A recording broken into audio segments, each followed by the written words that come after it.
Hello everyone, welcome to स्वासकी। आज आपण बनवणार आहोत बाजरीची भाकरी आणि मिरचीचा ठेचा। चला तर सुरुवात करूया आपल्या रेसिपीला।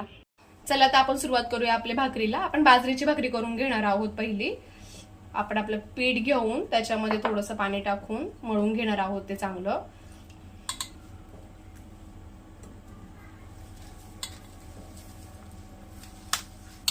आपलं पीठ मळून झालेलं आहे। आपला असा हा गोळा रेडी झालेला आहे। आता आपण याची भाकरी थापून घेऊया।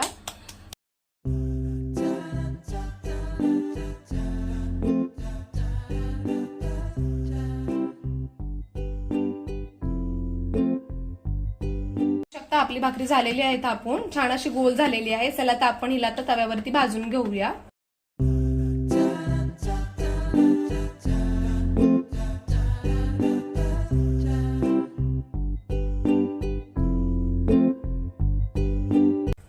छान अशा आपण ह्यांना तेलात भाजून घेणार आहोत मीडियम गॅसवरती। आपण आता थोडंसं तेल टाकून घेणार आहोत साईडने।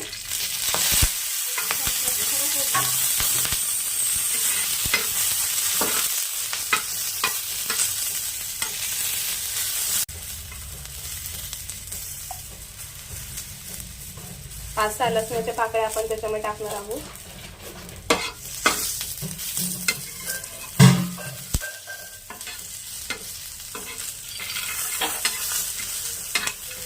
शेंगदाणे आता आपण सगळं छान असं भाजून घेणार आहोत तेलात। चवीपुरतं मीठ टाकणार आहोत त्याच्यात आपण आता हे सर्व छान भाजून घेतलेलं आहे तेलामध्ये। आता आपण ह्याला काढून घेऊया। वरुट्याने टेचून घेणार आहोत, बारीक करणार आहोत, सगळं एकजीव करून घेणार आहोत आपण त्याला। इथे आपल्या मिरचीचा ठेचा रेडी झालेला आहे। आपण त्याच्यामध्ये थोडंसं तेल सोडूया वरून। आता आपला मिरचीचा ठेचा आणि बाजरीची भाकरी रेडी झालेली आहे। चला तर आमची रेसिपी एकदा नक्कीच ट्राय करा। आमच्या चॅनलला लाईक करा, सबस्क्राईब करा आणि शेअर करा। थँक्यू।